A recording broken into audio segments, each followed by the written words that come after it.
and welcome to another Chelsea chat, and today it was Chelsea 1, Newcastle 1. First of all, sorry about missing the Manchester City game and the Man United game. It wasn't the fact that I was contemplating suicide somewhere, it was just the fact that I was away with the family. I went to the Legends, the 83-84 Legends night on Saturday. Unfortunately, I had to go, had to leave early, but I met a couple of old faces I knew from years ago, and met a couple of new faces, a couple of new friends, and met a couple of Facebook Chelsea family members, albeit only briefly. So yeah, it was a cracking night, by the way, and I'll do something on that season myself. So yeah, I thought we played well against Man United that first half. Again, the whole season summed up in one game. Individual mistakes and couldn't finish. Couldn't hit a barn door with a tractor.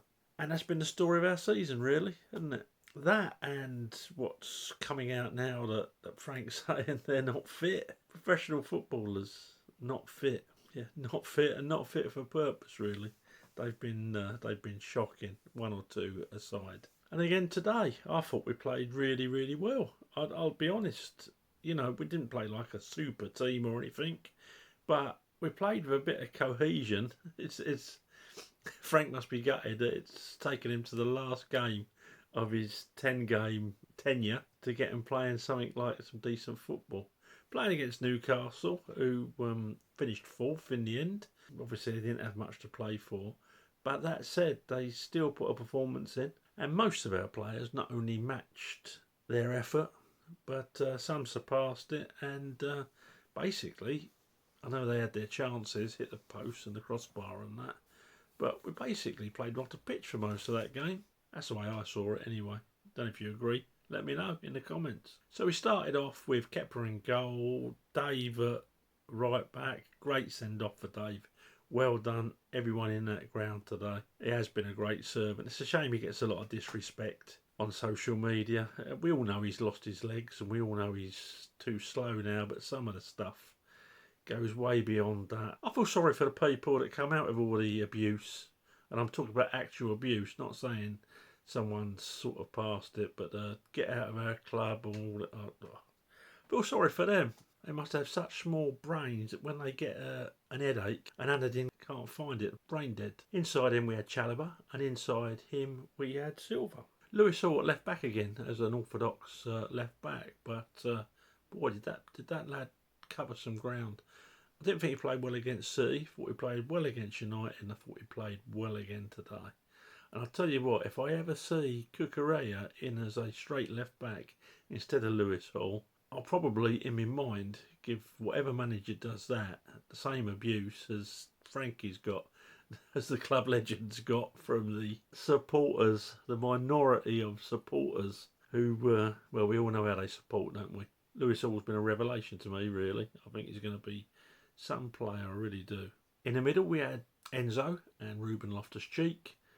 And in front of them, we had Gallagher, Madueke on the right and Sterling on the left. And up front, we had the enigma, that is Kai Havertz. We had 65% of the possession, which, if you take away the amount of time we just passed across the back, probably wasn't as impressive as it sounds, but we controlled a lot of that game. And what really is the telltale stat for me is 22 shots and 5 on target. 22 shots and 5 on target. That sums up our season as well, doesn't it? Absolutely pony in front of the goal. Newcastle had 13 with 4 on target, so it shows really the difference between 4th and what they finished in 12th. So we huffed and puffed, and then, like I always do when we get a little bit of dominance, Newcastle took the lead. Looking at the goal again, it's actually Player of the Year, Thiago Silva, that's out of position and doesn't follow him in, but 2 or 3 mistakes again on the way to that goal. But we found ourselves 1-0 behind. And then, to be fair, we didn't let the edge drop. We went straight back at them. Yeah, we scored. It was an own goal from Trippier. I think it was Sterling that put it in. Yeah, you got to shoot. You got to put crosses at speed into the box to make players make mistakes. And it was good to see that our heads didn't drop And then after that, I think Newcastle hit the crossbar and the post, if I remember rightly. Kepa made a couple of decent saves. But us, the amount of shots, headers, you name it, you name the potential finish, and we missed it about 5 times. If we had Mr. Magoo up front, he would have scored more than some of these bozos have got this season. So yeah, there was people going on about Frank's team at the start, and Frank don't cut the mustard as a manager, and they never want Frank back at the bridge again. All this stuff. I get some of it from overseas, some of our overseas supporters who don't like the fact that people are English and or white, and because even in Scotland, the English thing, I've been responsible for both the Irish potato blight and I've had the Battle of Stirling Bridge victory by the Scottish over the English waved in my face. I had to Google that to see what to be offended over. So there is that minority who don't like the English, and fair enough. Perhaps Frank Lampard and Mason Mount did have some involvement in colonial slavery. I don't know. Perhaps they've got pictures on the wall like Dorian Gray. They stay young and the picture gets older. It's possible, I suppose. I wouldn't have come to that conclusion myself, but some people obviously have. The thing that struck me about the Legends Night was the people, nearly everyone I spoke to, just thought Lampard's getting mass disrespect and agreed that some of these people are just cabbages. Everyone wanted Potter out. We didn't seem to be going anywhere, but I thought give him to the end of the season.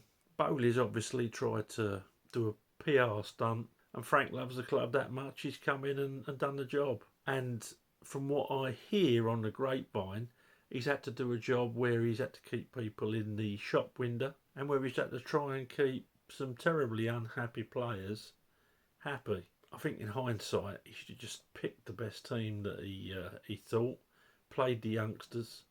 But really, I suppose he was damned if he did and damned if he didn't as interim manager. So on to Pochettino. Let's see what this Messiah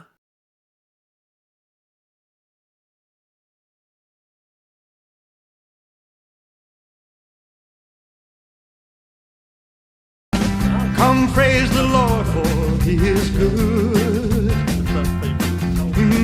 Come join in love and the brotherhood. Quite buoyed. I feel quite optimistic when I see some of the people on social media writing about Pochettino. I'm wondering if we should build a church where we can pay homage to his 4 trophies every season for the first 10 seasons.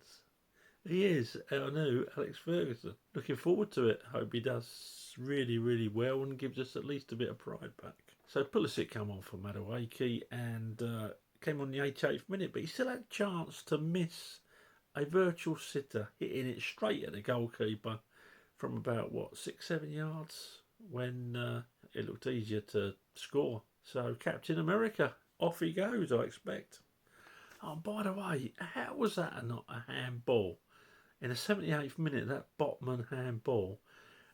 Oh, his arm wasn't in an unnatural position. No, but his arm stopped it going in the net. When did stopping a ball going in the goal with your hand stop being handball? I can't get my head around that one. I can't get my head around VAR full stop at the minute.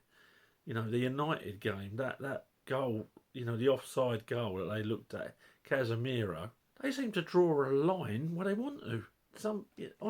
On TV, it was just a line coming up to someone's arm, and yet the guy was standing well in front of that. I'll lose. Well, 70th minute, we had Kovacic come on for Gallagher. Gallagher, again, had been one of the bright sparks, at least putting in 100%. And I think it was just to say goodbye opportunity for Kovacic. On the hour, Chukwuemeka, I've been more and more impressed with every time I've seen him. I just think it's a shame he hasn't played all season. Came on for Ruben Loftus-Cheek, and you could see on Ruben's face that it was probably a goodbye. Felix come on for Havertz. That wasn't anything to do with saying goodbye, whether we signed Felix or not. That was due to the fact that Havertz was pony. Yet again, non-existent, the invisible man. And in the first half, Fafana came, well, start the second half, Fafana came on for Chalobah because apparently Chalobah was carrying a small injury. And that's it, really. We dominated the game against a team that really didn't have much to play for. I don't know, but we looked like we had a bit more grit and determination. People like Enzo really putting a shift in. So I'm not going to go too deeply into it. It's the end of the season. I'm glad the season's over. I think today and the first half against United, at least we looked more like a team than we have. And today we looked actually a bit fitter. So I don't know if Frank's put a bit of a training regime in, and it's taken quite a while to work, which it would. 10 games in 6 weeks, how long does it take you to get fit? That's probably why you have a 6-week pre-season. But yeah, they looked a lot fitter, a lot more at it today. It looked like they wanted it more, a bit more desire. Shame it's took them to the last game of the season to look like that, but it is what it is. So Kepa is going to get a 7. Saved us a couple of times. Didn't do anything wrong. Couldn't have done much about the goal. 7. Aspie gets a 7. Put a proper shift in today. I've already spoken about him. Legend. Not worthy of some of the rubbish he gets. It's alright saying the players passed it, but it's this abuse. It just does your nut in. And when it's constant as well. If he does leave, which I expect he does, unless he joins the coaching staff as a player coach, which would be nice. Good luck to him. He's been a great servant. Thank you, Aspie. Inside him, Trevor Chalobah, done all right. Really up for it. He gets a 6.5. Inside him, Thiago Silva. As I say, I thought Anthony Gordon was his man for the goal, but other than that, a pretty good, assured performance.